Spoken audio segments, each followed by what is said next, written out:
James 4:10. Humble yourselves in the presence of the Lord, and He will exalt you.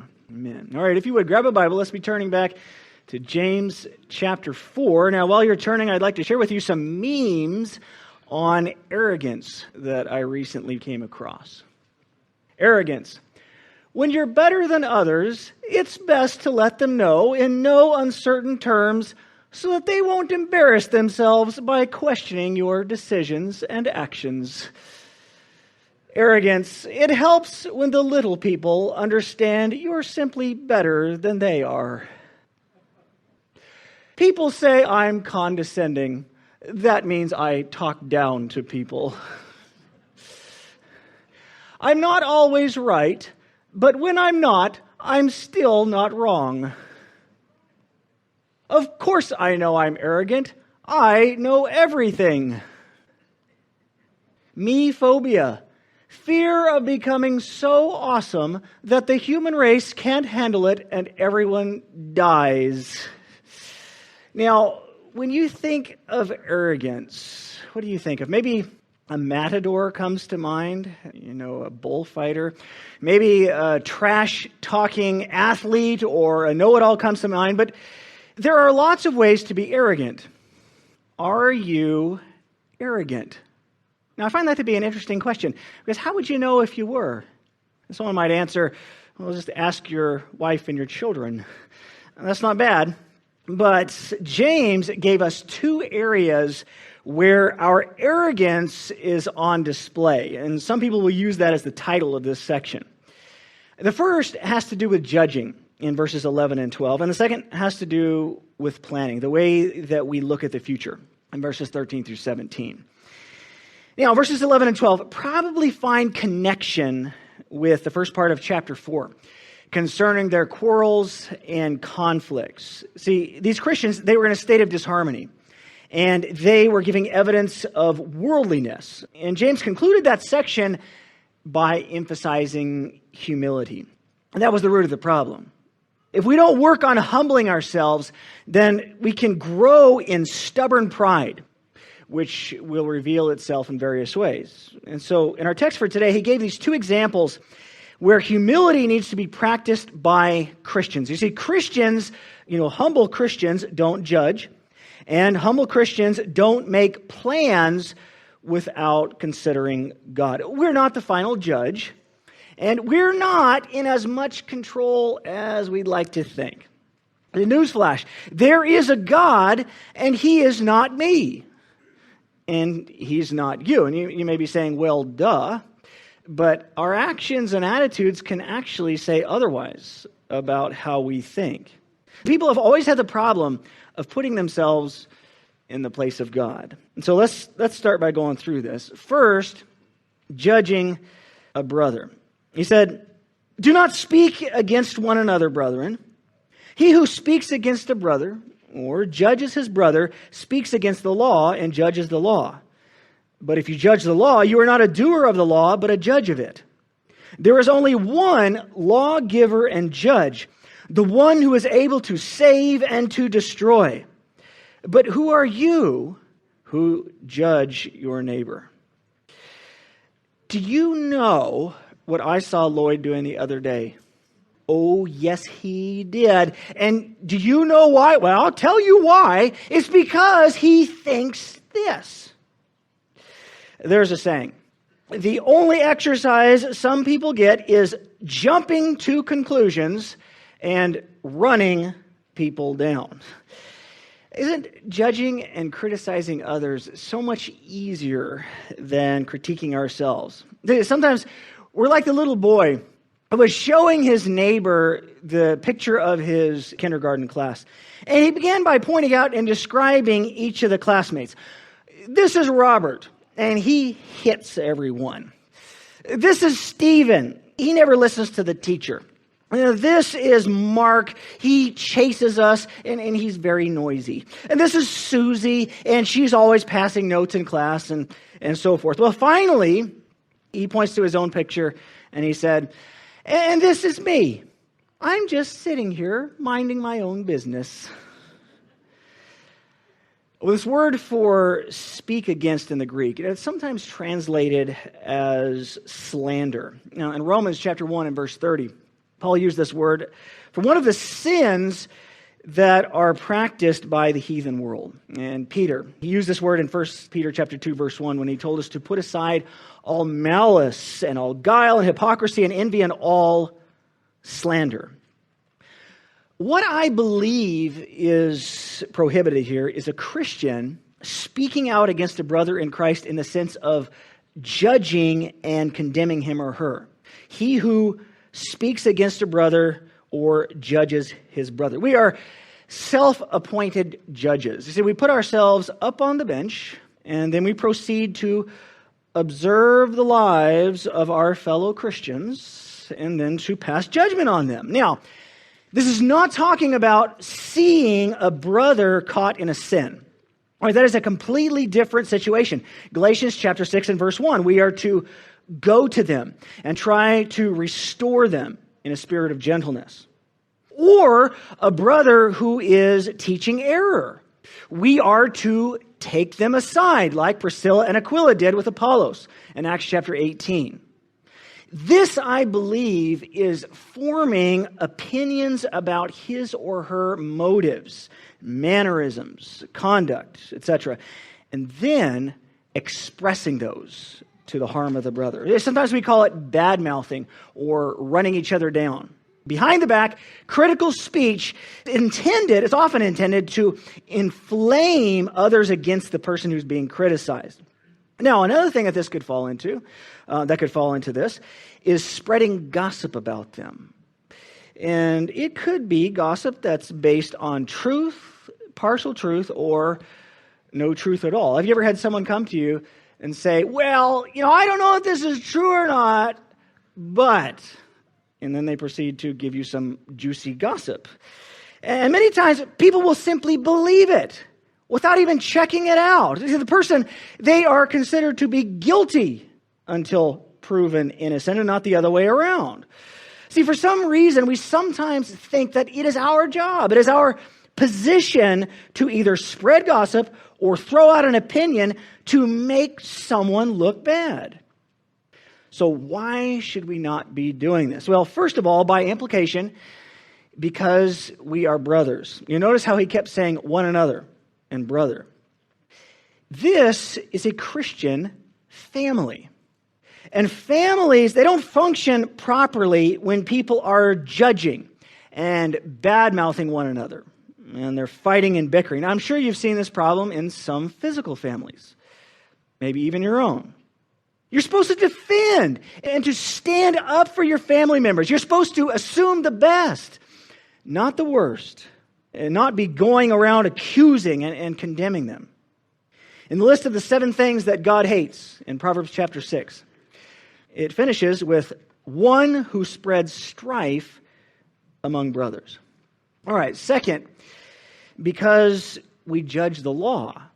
James said that whenever we speak out against a brother, we're actually judging the law. And he may have been referring to the royal law that he mentioned in chapter 2, verse 8, which demands that I love my neighbor as myself.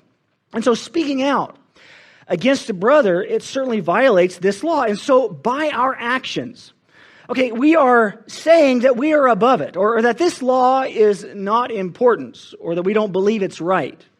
We're therefore judging the law to be wrong. And that law of love, it's really a bad one. And so I can just disregard it. It's almost as if we think that we could give a better law than God. And so James pointed out, you are not a doer of the law, but a judge of it. And you may remember his emphasis on being a doer of the word in chapter 1.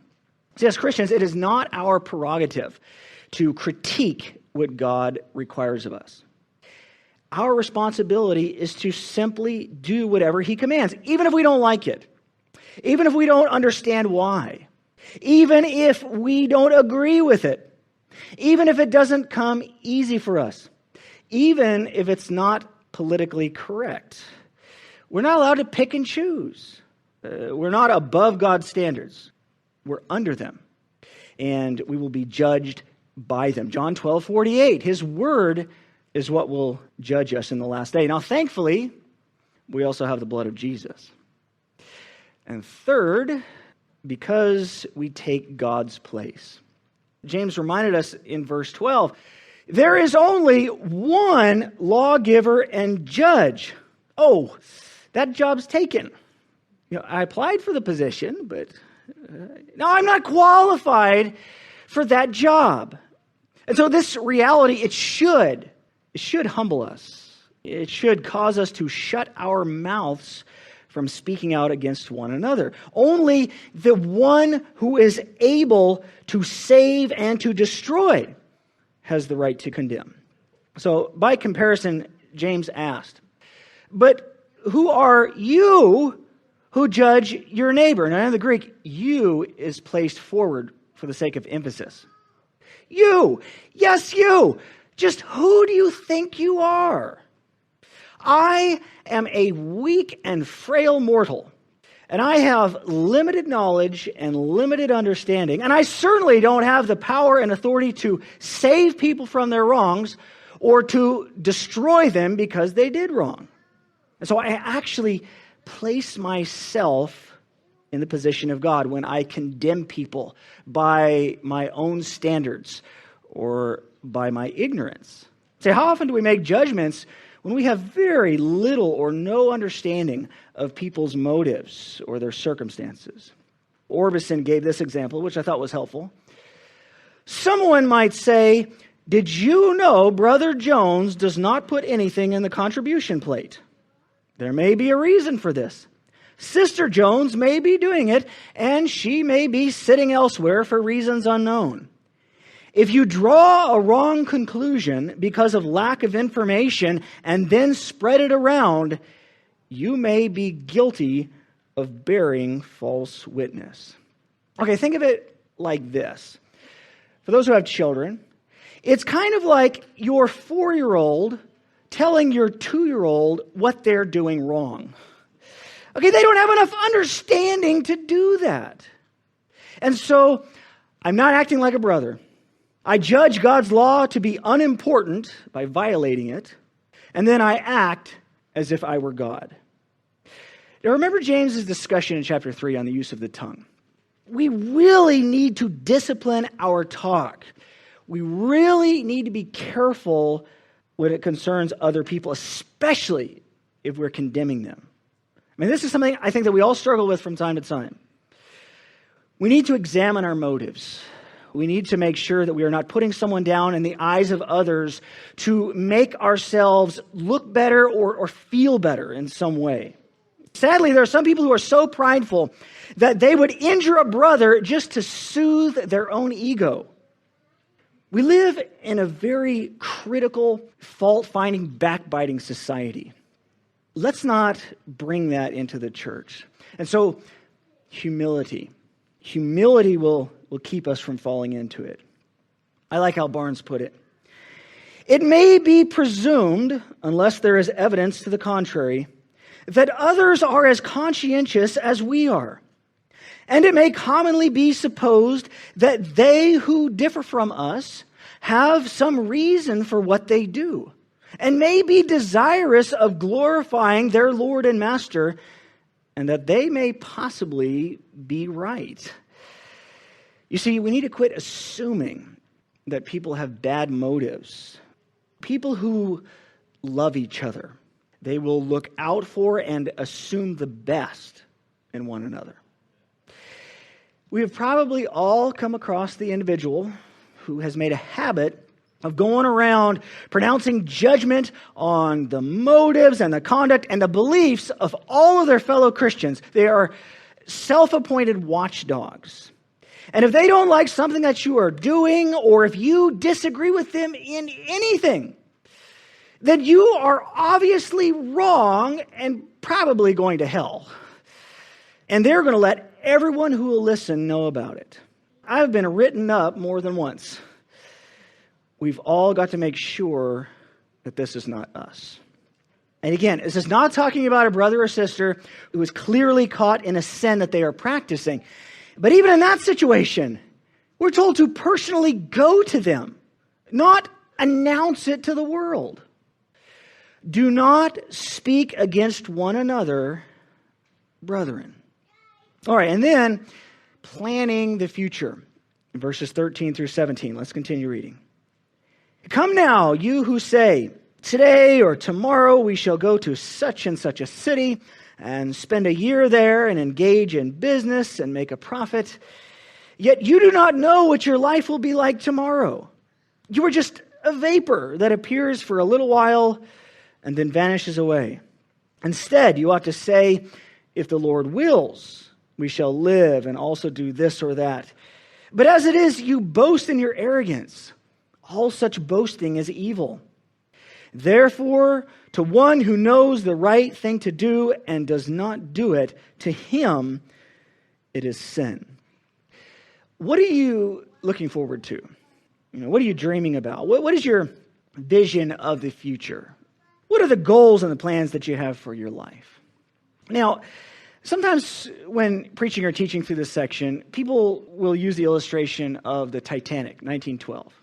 Okay, the Titanic is a symbol of great human ambition. It was the largest ship of its day, and they spared no expense in its construction. You look it up, it was designed to be the pinnacle of comfort and luxury. The list of what it contains, it goes on, right? But the Titanic, it is also a symbol of great human arrogance. Now, among other things, its builders assured that it was unsinkable. Well, today it's at the bottom of the ocean, where it has been ever since its first and only voyage. See, it hit an iceberg. And in less than 3 hours, it was below the water, and over 1,500 of its passengers ended up dying.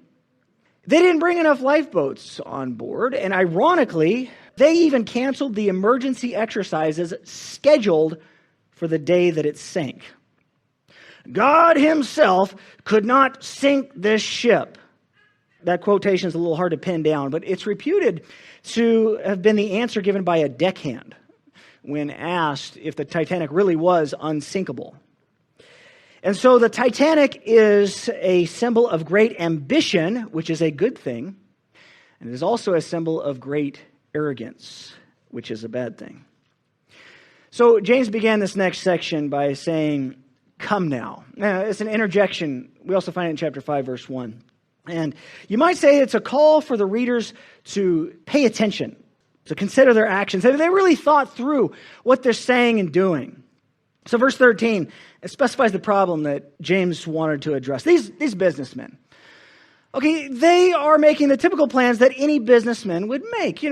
They've done their market research. They're looking over their map. They are readjusting their flow charts and their storyboards, and they're tweaking their PowerPoint presentations.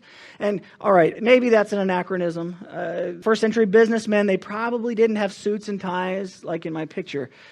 But I'm sure they had PowerPoint. I don't know how you could survive without PowerPoint. But anyway, in their adventurous planning, they had forgotten a key element. The problem is, as Christians, they made plans without considering God. They had left him out of the equation. It's as if God didn't even exist to these guys. And they're arrogantly saying that such and such will happen, when they really don't have as much control over their future as they thought.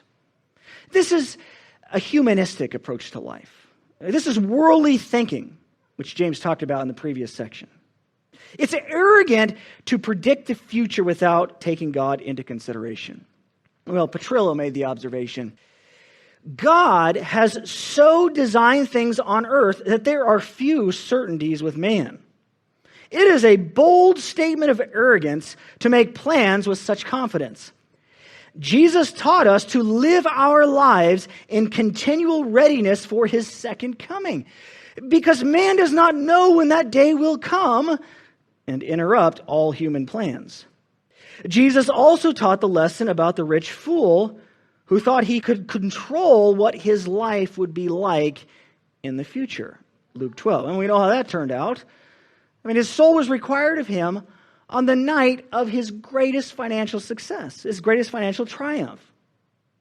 And so in verse 14, James tried to bring them to their senses with these two important facts. All right, the first is that life is uncertain.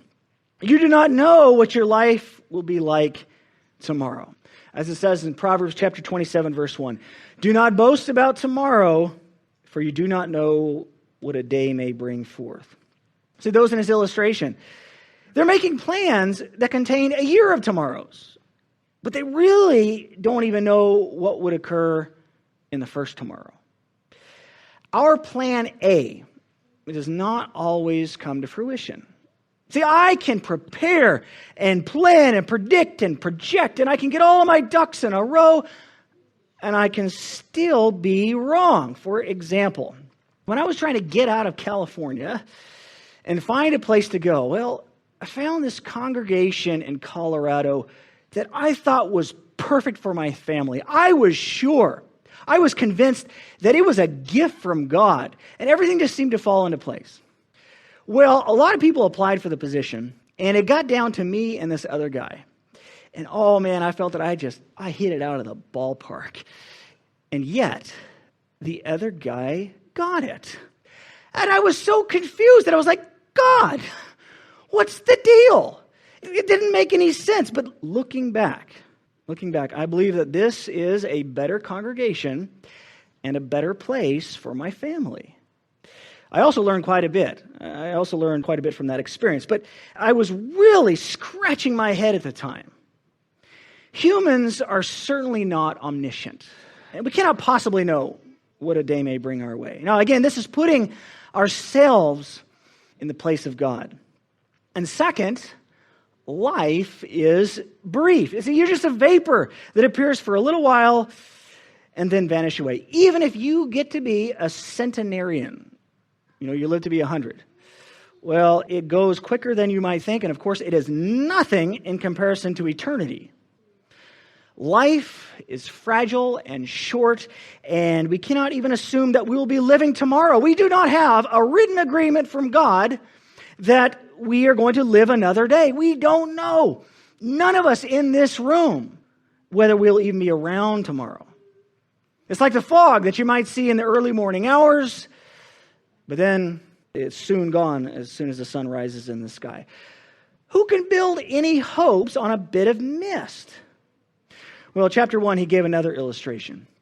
For the sun rises with a scorching wind and withers the grass, and its flower falls off, and the beauty of its appearance is destroyed.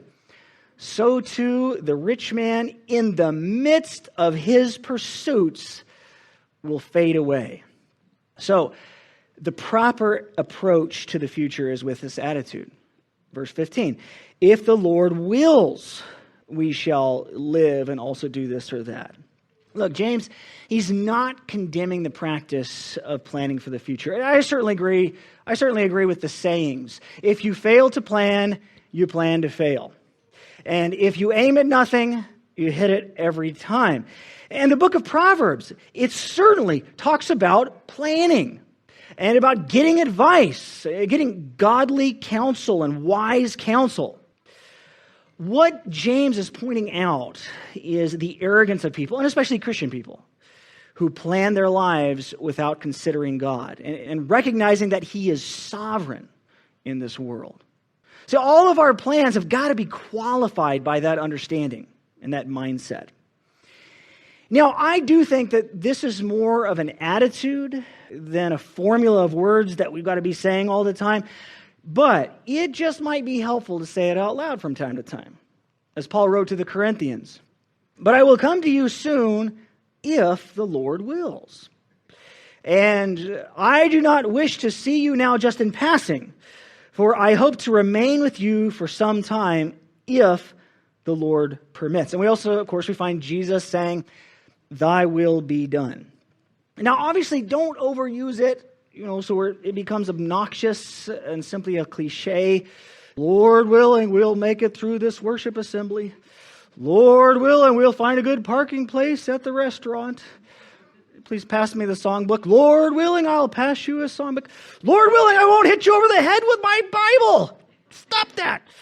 No, if the Lord wills, we shall live and also do this or that. Okay, here's something to think about. God may let us fail in a business venture to keep us humble or to help us overcome our love of money or something else. I mean, we need to consider that possibility. He may be trying to teach us something. And with this or that, it obviously applies to more than just business. Now, some people have gone too far with this text, trying to support the hyper-Calvinistic idea that God has predetermined every step of a person's life, as if he's just up there playing a video game or something like that. I don't think that's what James is teaching. Okay, God is the one who has put in place the brevity and the uncertainty of life. And he is the one who is ultimately in control. Now, that doesn't take away human free will. Choices are constantly being placed before us. And that is why there is a judgment day.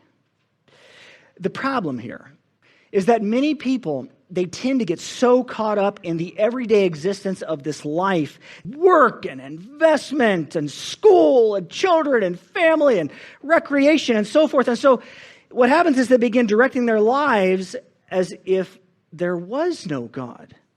So James, he said this is arrogance. As we read in the previous section, God is opposed to the proud, but gives grace to the humble. Verse 16, you boast in your arrogance. All such boasting is evil. See, it's boasting because you are claiming that you will achieve something by your own power and authority and knowledge. And it's evil, not just because of the arrogance and really placing yourself in his position, but because it excludes God from your life. And so I think he's making the same point. Just who do you think you are? The arrogant, godless goal setting of these businessmen, it serves as an illustration for what all Christians should avoid. And so this would include anyone. This would include anyone like you and me who might try to live our lives without the recognition of God. We need to always live our lives with a view to his will. So, okay, what is the will of God? People are always asking that question. No, the big things. The big things are told to us in his word. For instance, 1 Thessalonians 4. For this is the will of God, your sanctification. That is, that you abstain from sexual immorality, that each of you know how to possess his own vessel in sanctification and honor, and so forth. Read your New Testament. To ignore God's desire for us and his role in this world, that's a serious matter. Now, again, James said that it is sin. It's evil. And sin is what separates man from God. So instead, how about something like this? I believe that this is the right course of action, and so I'm planning on it, but I could be wrong. And so the Lord is certainly welcome to change my plans. Okay, well, the final verse here in chapter 4, it's this concluding thought from James. And you notice how he said, therefore, connecting it to what he just said. Therefore, to one who knows the right thing to do and does not do it, to him it is sin. Now, this may have been a common Christian saying that James was just applying to this situation. I mean, it's certainly a universal truth, sometimes called the sin of omission. And we find passages like Matthew 25, verses 41 through 45. To the extent that you did not do it to one of the least of these, you did not do it to me. And the parable of the Good Samaritan in Luke chapter 10. And that's certainly a classic example of the sin of omission, because you got the priest and the Levite, and there's the guy in the ditch who needs help. Well, they wouldn't do any harm to the man, but neither would they help him. It's interesting to me that there are some states that actually have laws on the book requiring that people at least notify law enforcement or seek aid for someone in peril. You can actually be in trouble for doing nothing. Christianity is more than not doing certain things. See, there are sins of commission, deliberately doing sinful things, and there are sins of omission, refusing to do what you know is right. And maybe James was saying in this situation, if you didn't know before, well, now you know. See, they know the right thing to do, that is to make plans with God in mind. And so if they plan without God, they sin. Again, he's not saying not to schedule, budget, or plan. See, making plans is a good thing. You wouldn't be here this morning if you didn't. But the thing is, when we plan, we need to do it humbly. That's the point. See, you hold it with an open hand, not a closed hand. You write it in pencil, if you will, not in blood. We need to make sure that we are always approaching the future with this mindset. If the Lord wills, we shall live and also do this or that. And if not, well, we might get so caught up in the pursuits of this world that we end up like the rich fool in Jesus' parable. But God said to him, "You fool, this very night your soul is required of you, and now who will own what you have prepared?" He completely left God out of his thinking and his plans. See, there was only a thought for his will, not God's will. There are too many businessmen in this world who do not listen to the advice of James and, of course, Jesus. Back to the overarching theme, okay, humility. Just who do you think you are? Humility should guide how we approach one another. Humble people don't judge, in the sense talked about here. And humility should guide how we approach our plans. Humble people don't make plans without God. We need to quit putting ourselves in the place of God. See, these are two very common areas where we like to help God out. Very big quotation marks on that word help. Don't play God. You're bad at it. And so am I. Now, really quick, I want to circle back and make a few more comments about our lives being a vapor before we close. When you are young, you normally don't think about death. I didn't at all. But you will find that the cemeteries are filled with the old and the young. Now, as a minister, I've done quite a few funerals. And guess what? I've done funerals for those who are older than me, and I've done funerals for those who are younger than me. And so I'm sorry if this comes across as a bit morbid, but next month, we may be having my funeral or your funeral. Are we ready? You may have seen this. It's going around Facebook. Every minute, someone leaves this world behind. We are all in the line without knowing it. We never know how many people are before us. We cannot move to the back of the line. We cannot step out of the line. We cannot avoid the line. So, while we wait in the line, and then it gives some advice on living well and some advice on being prepared. We only have so much time. And here's the thing, we don't know how much it is. Look, I'm not pointing this out to make us depressed and to discourage us. No, I'm trying to encourage us to not waste the time that we've been given. Look, I guarantee that there are some of us out here today, and we have things that we know we ought to do or be doing, but we're not. And so our challenge for this week is for each of us to take a good look at our lives and ask the question, if I died today, would I have a load of regrets? Therefore, to one who knows the right thing to do and does not do it, to him it is sent.